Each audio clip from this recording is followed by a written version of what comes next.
بسم الله والصلاة والسلام على رسول الله على نبينا محمد وعلى آله وأصحابه أجمعين أما بعد طيب. Donc nous sommes toujours dans Kitab al-Tawhid. On était arrivé au quatrième chapitre, chapitre numéro 4, Bab al-Rabi' Bab al-Khawf min al-Shirk, le chapitre de la peur, la crainte du polythéisme. La crainte du polythéisme. Donc on avait commencé, le Cheikh Al-Fawzan, hafidhahullah, a commencé ce chapitre par une muqaddima, c'est-à-dire une introduction. Et l'introduction, on l'avait commencé dans le cours hier, dans le cours précédent. Et Inch'Allah, nous allons continuer.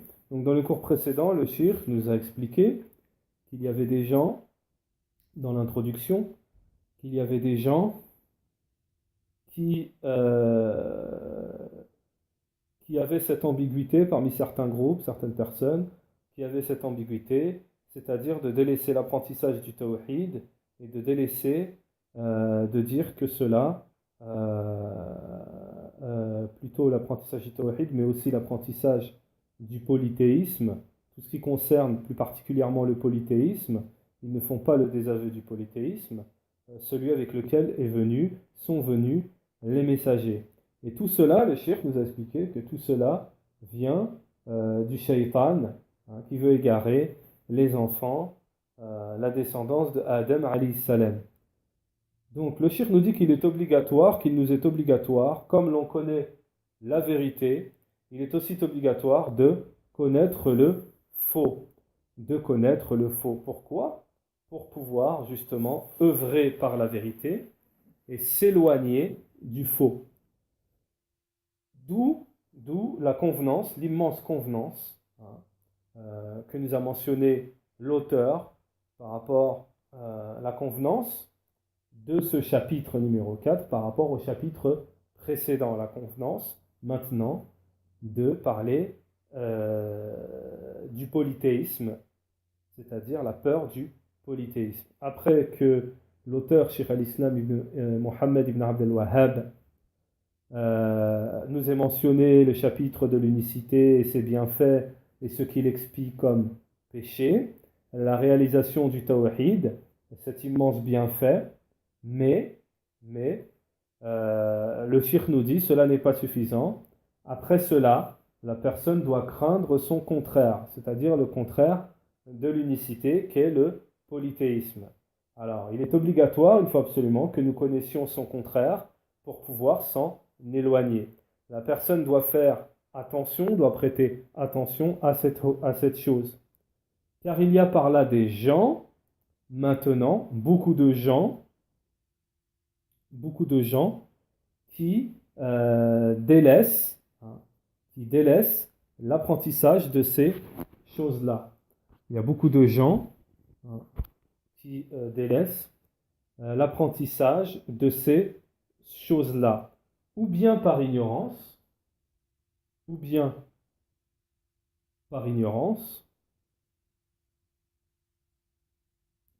par manque de connaissance, ou bien par ignorance, ou par manque de connaissance.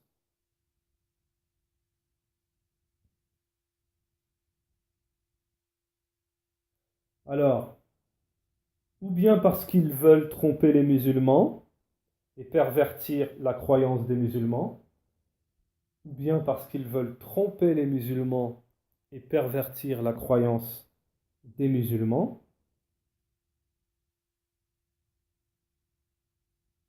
Donc le cheikh nous dit on doit être mis en garde contre cela. On doit être mis en garde contre cela. سمعنا من يقول إن الذي يدرس عقائد المعتزلة ورد عليهم مثل الذي يرجم القبر. Alors, nous avons entendu, nous dit le cheikh, des gens qui disent que celui qui étudie la croyance des Mu'tazila, qui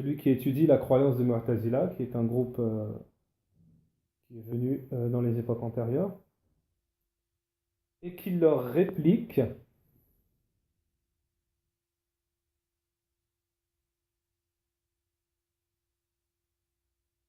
et qui leur réplique. Donc, et nous avons entendu des gens qui disent que celui qui étudie le dogme, la croyance des Mu'tazila, et qui leur réplique, est comme celui qui lance des pierres sur les tombes.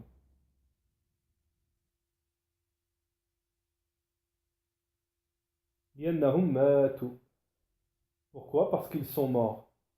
Pourquoi? Parce qu'ils sont morts. Donc le cheikh, bien entendu, il va répliquer à cette ambiguïté, cette fausse ambiguïté. Yaqulun kada. Donc Cheikh Al-Fawzan nous dit, ils disent, il y a des gens, ils disent cela. Ils disent, ils prétendent cela. Naqul ya subhanallah. Donc Cheikh Al-Fawzan, il dit, nous disons, ô gloire à Allah. Hum matu. Donc eux, ils sont morts.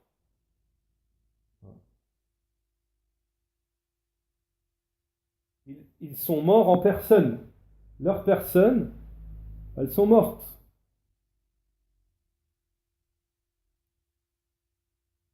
Mais leur école est restée. Leur école de pensée, bien entendu fausse, est restée. Leurs ambiguïtés sont restées. Donc le cheikh, il nous dit, Ya subhanallahum matu bi ashkhasihim. Eux, en personne, ils sont morts. Lakin madhhabihim baqiya. Mais leur école de pensée, leur méthodologie est restée. Wa shubuhatihim baqiya. Leurs ambiguïtés sont restées. Wa kutubihim. Et leurs livres, ils sont restés aussi.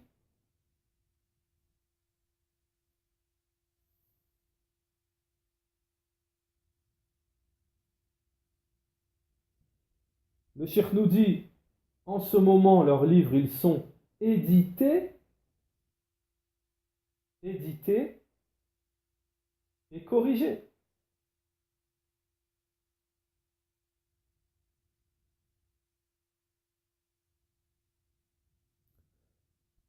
Et, et, et de l'argent est dépensé pour cela. Et de l'argent est dépensé pour cela. C'est-à-dire, il y a de la dépense de biens pour cela. Il y a des gens qui dépensent leurs biens pour cela.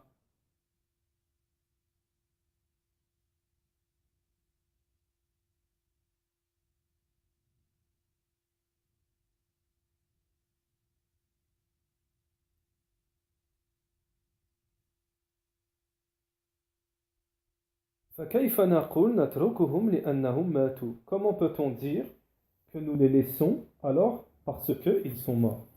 Comment peut-on dire nous les laissons parce qu'ils sont morts?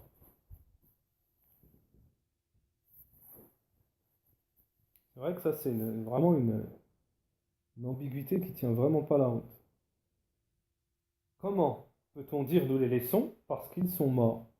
والله تعالى ذكر شبهات المشركين من الأمم السابقة. Donc, première réplique, Allah subhanahu wa ta'ala a mentionné dans le Coran les ambiguïtés des associateurs parmi les peuples antérieurs, parmi les peuples précédents, antérieurs. Allah subhanahu wa ta'ala a mentionné, nous a rappelé les ambiguïtés des associateurs, des peuples antérieurs. Pharaon, Pharaon, wa Haman, wa Qarun, wa Qawm wa Nuh, wa Ad. Et les peuples Pharaon, Haman, Qarun, le peuple de Nuh, le peuple de Ad, le peuple de Samoud, Ma'a annaha umam ba'ida. Donc, il nous a rappelé tout cela, Allah subhanahu wa ta'ala, mis en garde contre tout cela, a mentionné toutes leurs ambiguïtés à cela, alors que ce sont des peuples qui sont passés. Ils sont morts et ils sont passés. Allah subhanahu wa ta'ala a mentionné leurs ambiguïtés et a répliqué à leurs ambiguïtés. Donc, la leçon, l'important, ce ne sont pas les gens. La leçon, l'important, ce ne sont pas les gens, mais plutôt leur pensée, leur méthodologie, leur école.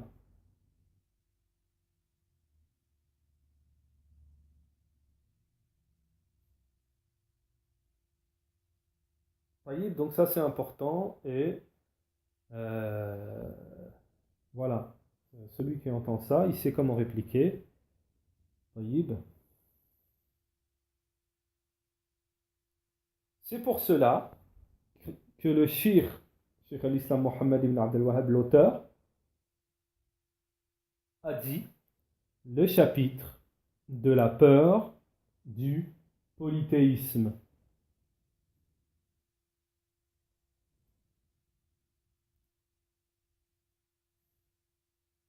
C'est-à-dire que l'unificateur, celui qui pratique le tawhid, al-muwahhid, il lui est obligatoire d'avoir peur du polythéisme.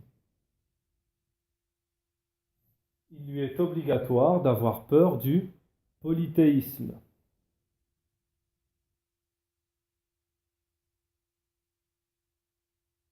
ولا يقول أنا موحد وأنا عرفت التوحيد. Il ne doit pas dire je suis un muwahhid. Muwahhid, ce sont ceux qui unifient Allah subhanahu wa ta'ala. Il ne doit pas dire je suis un muwahhid, c'est bon, je connais, et moi je connais l'unicité, le tawhid. Il n'y a pas de danger en ce qui concerne le polythéisme. Il ne doit pas dire cela. Car cela est un stratagème du shaytan. Car cela est un stratagème du shaytan. Personne ne se recommande lui-même. Personne ne se recommande lui-même, c'est-à-dire ne se fait de recommandation. C'est-à-dire personne, dans notre jargon, personne ne se lance des fleurs à lui-même. Voilà, ahad la yakhaf min al-fitna. Et personne ne peut prétendre ne pas avoir peur de la tentation, mais ici, la traduction c'est tentation, mais le sens de fitna, dans la langue arabe, les ulama ils disent, le sens de fitna, il a aussi le sens, le mot fitna, le sens de polythéisme. Donc ici, ça veut dire, et personne ne peut prétendre ne pas avoir peur du polythéisme, tant qu'il est dans cette vie.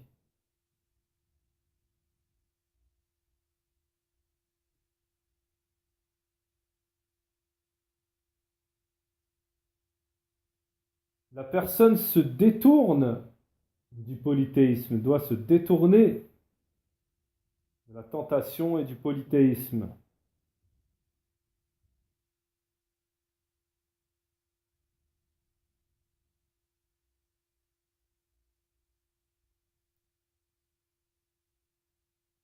Car les savants moines, se sont égarés, car les savants moines se sont égarés euh, et ils ont eu, les savants des gens du livre, ils se sont égarés et ils ont eu une mauvaise fin. Et ils ont eu une mauvaise fin alors qu'ils étaient des savants. Alors qu'ils étaient des savants. Le danger est intense. Le danger est intense, fort.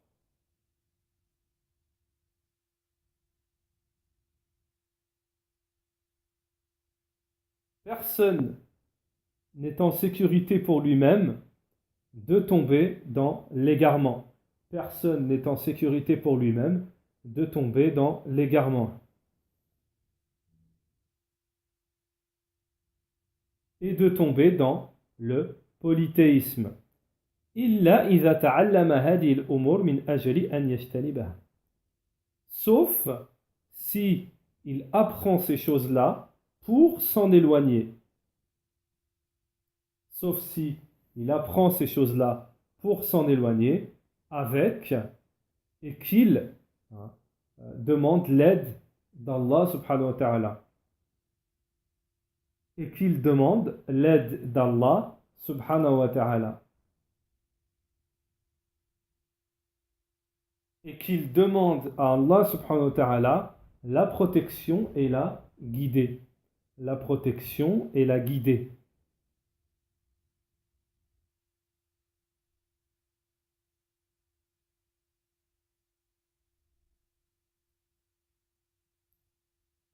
Allah subhanahu wa ta'ala nous dit dans le Coran, il y a un verset qui dit Rabbana la tuzigh qulubana ba'da idh hadaytana. Ô Seigneur, ne fais pas pencher nos cœurs, n'égare pas nos cœurs après que tu nous aies guidés. Khafu min az-zayir ba'da al-hidayah. Donc ils ont eu peur de s'égarer après avoir été guidés. Wal muhtadi yakun ashaddu khawfan. Celui qui est guidé, il a encore plus peur de s'égarer. Celui qui est guidé a encore plus peur de s'égarer.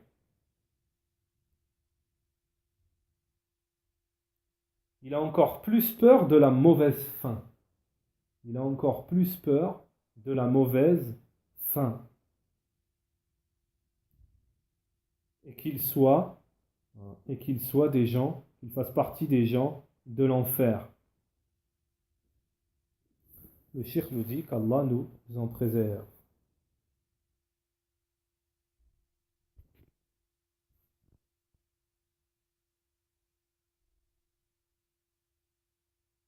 طيب.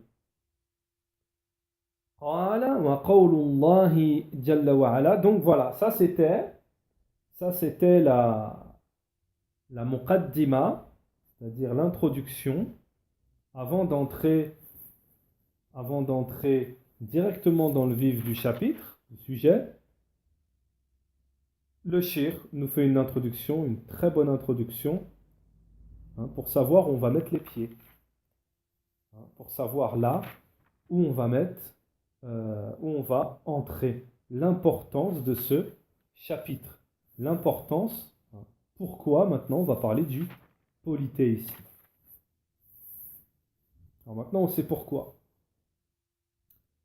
Donc on entre dans la parole de Cheikh al-Islam Mohammed ibn Abdel Wahhab lorsqu'il nous dit, donc le premier dalil, la parole d'Allah subhanahu wa ta'ala, Surat al-Nisa, verset 48, Inna Allah la yaghfiru an yushraka bihi wa yaghfiru ma duna dhalika liman yasha. Et certes Allah ne pardonne pas qu'on lui associe. Allah subhanahu wa ta'ala la yaghfiru, ne pardonne pas qu'on lui associe qu'on lui associe. À part cela, il pardonne à qui il veut. À part cela, il pardonne à qui il veut. Surat al-Nisa, verset 48. Alors, هذا خبر من الله عن نفسه جل وعلا مؤكد بإن. طيب. Alors, le shir, juste après le verset, nous dit ceci est l'information. Allah subhanahu wa ta'ala qui nous informe de lui-même, comme quoi il ne pardonne pas le polythéisme. Allah nous informe qu'il ne pardonne pas le polythéisme. Et dans ce verset, Allah subhanahu wa ta'ala utilise la particule inna, qui veut dire certainement, pour confirmer. Donc ça, c'est pour appuyer, venir confirmer. Taïb. Confirmer quoi? Qu'il ne pardonne pas qu'on lui associe quoi que ce soit. La yaghfiru an yushraka bihi. Fahadha fi khuturati shirk. Donc qu'il ne pardonne pas quoi? Venir appuyer sur quoi? Confirmer quoi? Qu'Allah subhanahu wa ta'ala ne pardonne pas qu'on lui associe quoi que ce soit. Donc dans cela, le cheikh nous dit, dans cela, il y a le danger du polythéisme. Le danger du polythéisme.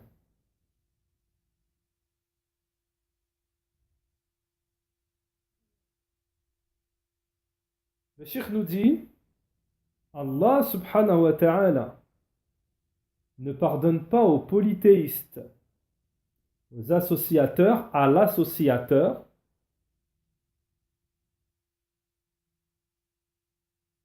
malgré sa miséricorde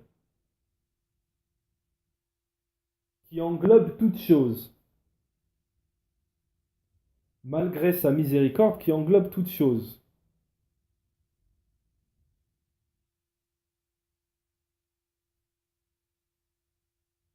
D'où la gravité. Hein. D'où la gravité. Walakin al-mushrik la yadkhul fiha. Mais, le polythéiste, l'associateur, le mushrik, n'entre pas dans celle-ci, dans la miséricorde d'Allah subhanahu wa ta'ala.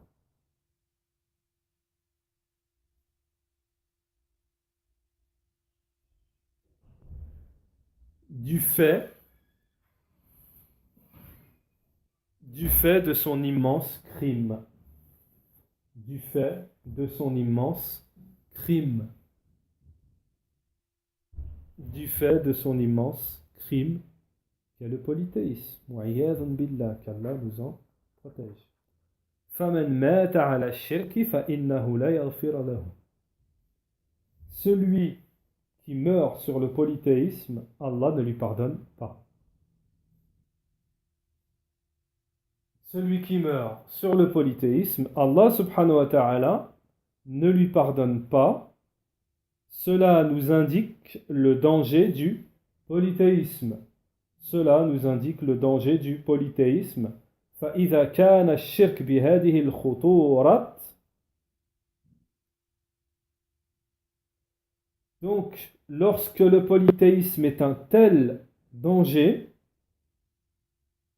au moment où le polythéisme est un tel danger, il est obligatoire de mettre en garde et de mettre en garde.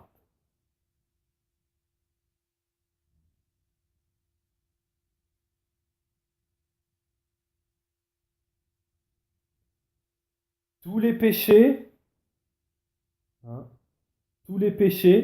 sont pardonnés.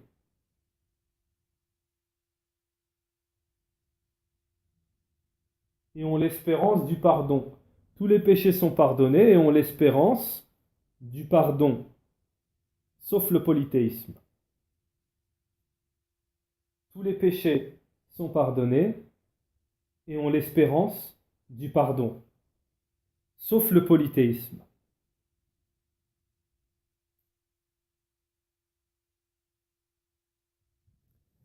Et le cheikh nous dit, et le polythéisme, l'association, il n'est pas possible de s'en éloigner en connaissant, il n'est pas possible de s'en éloigner que si l'on connaît son danger. Sauf si on connaît son danger. Le polythéisme, il n'est pas possible de s'en éloigner, sauf si l'on connaît son danger.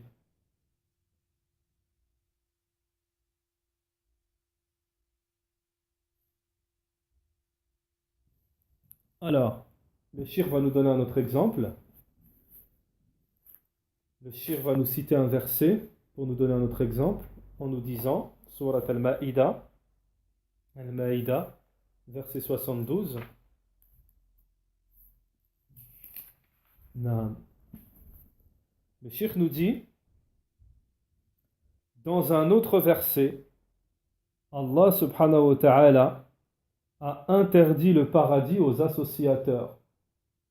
Dans un autre verset, Allah subhanahu wa ta'ala a interdit le paradis aux associateurs. Allah ta'ala nous dit, Innahu man yushrik billah فقد حرم الله عليه الجنة ومأواه النار وما للظالمين من أنصار. Sourate 5, Al-Maïda, verset 72, traduction. Quiconque associe à Allah, d'autres divinités entre parenthèses, Allah lui interdit le paradis et son refuge sera le feu, et pour les injustes, pas de secoureur. Quiconque associe à Allah, Allah lui interdit le paradis et son refuge sera le feu, et pour les injustes, pas de secoureur. طيب.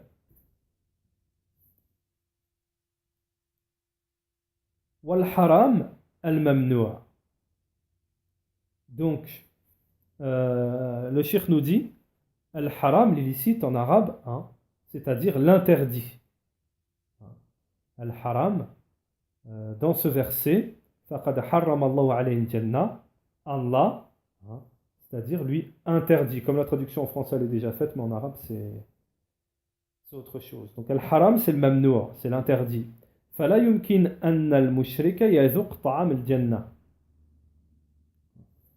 Donc le cheikh nous dit, il n'est pas possible à l'associateur de goûter au paradis ou de sentir l'odeur du paradis.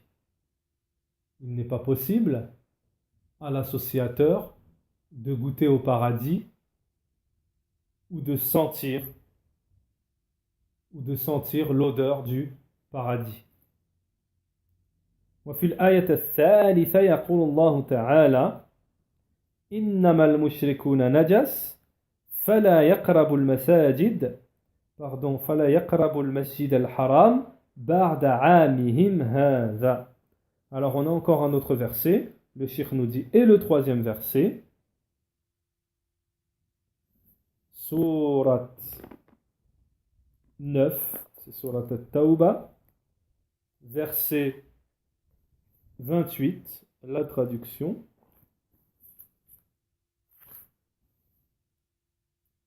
Et si Allah vous enrichira s'il veut de par sa grâce, car Allah est omission et sage.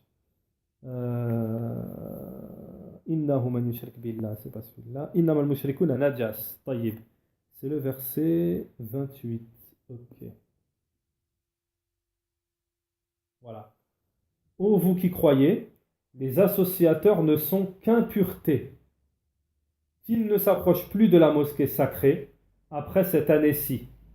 Et si vous redoutez une pénurie, Allah vous enrichira s'il veut, de par sa grâce, car Allah est omission et sage.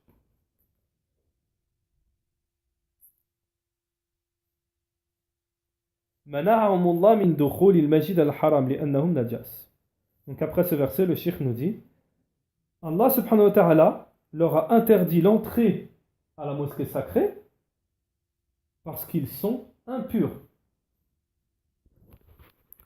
Parce qu'ils sont impurs.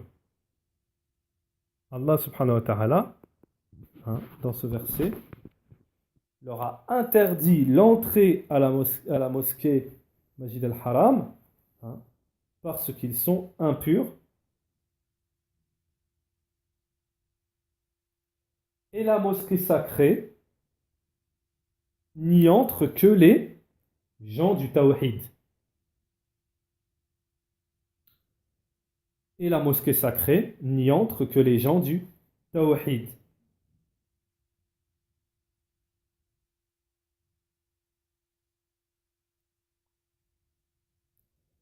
Également, on parle toujours de l'associateur. Également, l'associateur, son sang et ses biens sont licites.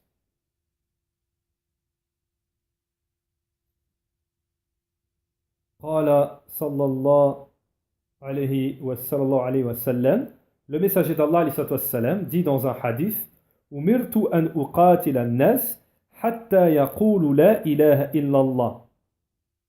فإذا قالوها عصموا مني دمائهم وأموالهم إلا بحق وحسابهم على الله جل وعلا. طيب. Également, l'associateur, ses biens et son sang sont licites. Le messager d'Allah alayhi salatu wassalam, a dit, il m'a été ordonné de tuer les gens, de combattre les gens, jusqu'à ce qu'ils disent La ilaha illallah. Et lorsqu'ils le disent, leurs biens et leur sang deviennent sacrés, hein, sauf lorsque ceci est un droit. Et leur jugement appartient à Allah. Donc ceci est un hadith. Une petite précision par rapport à ce hadith, les ulama, parce qu'on pourrait comprendre, comprendre autre chose par rapport à ce hadith. Les ulama, c'est juste une parenthèse, une faïda au passage, hein. Les ulama, ils disent par rapport à ce hadith que le messager d'Allah, alayhi salatu wassalam, lorsqu'il dit il m'a été ordonné de combattre les gens, ce sont ceux qui sont venus combattre le prophète, alayhi salatu wassalam, sont ceux qui étaient des ennemis dans la guerre. Taïb, on ne parle pas du simple mécréant ou autre. Taïb, qui ne fait pas la guerre et qui n'est pas un ennemi dans le sens du combat. Taïb, les ulama, ils expliquent ça par rapport à ce hadith. Le messager d'Allah n'a jamais attaqué quelqu'un avec qui il n'était pas en guerre. Taïb, explication de Cheikh Abdel Razak al-Badr de ce hadith. وقال الخليل, et Al-Khalil Ibrahim alayhi salatu wassalam, l'ami d'Allah, donc je pense qu'il va expliquer Cheikh Al-Fawzan, mais lorsqu'on dit ami, hein, ouais, il va l'expliquer après, alhamdulillah, il va l'expliquer. وقال الخليل, donc la suite de la parole, le deuxième verset, la suite de la parole de Cheikh al-Islam Mohammed ibn Abd al-Wahhab, la suite, dans Surat Ibrahim, verset 35, Surat Ibrahim, verset 35, Ibrahim alayhi salam nous dit وَجُنُبْنِي وَبَنِيَّ أَن نَعْبُدَ الْأَصْنَامِ. Surat Ibrahim, verset 35.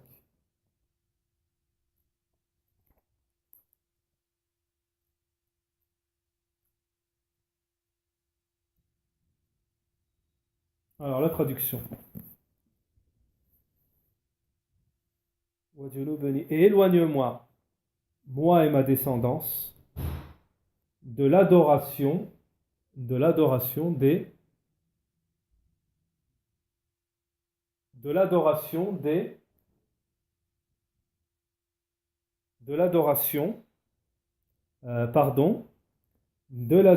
des statues, c'est-à-dire du polythéisme.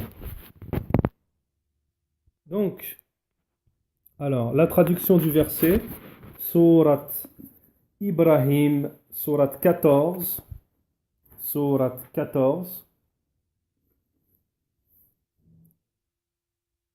verset 35.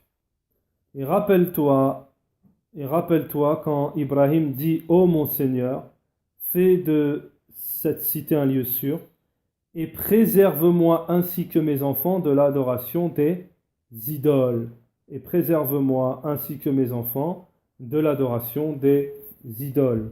Taïb, ça c'est la traduction en français.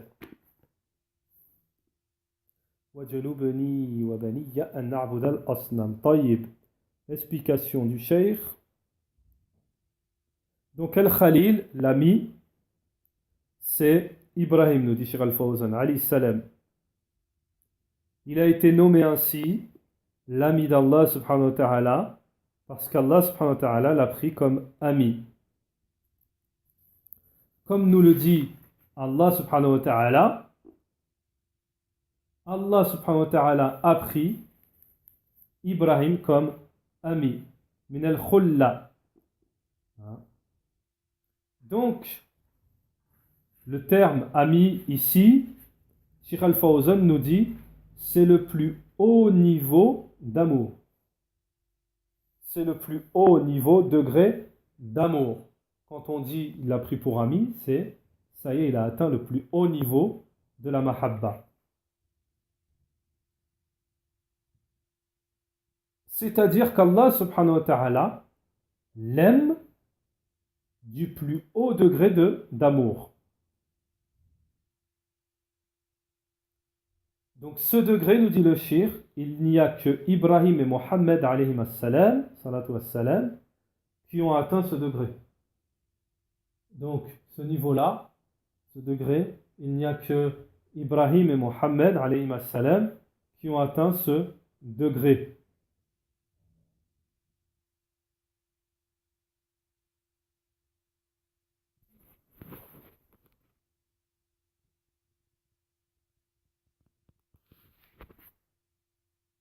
Taïb.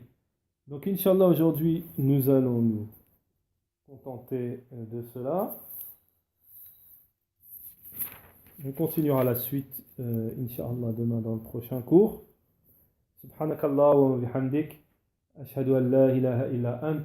Wa astaghfiruka wa atubu ilayka. Assalamu alaikum wa rahmatullahi wa barakatuh.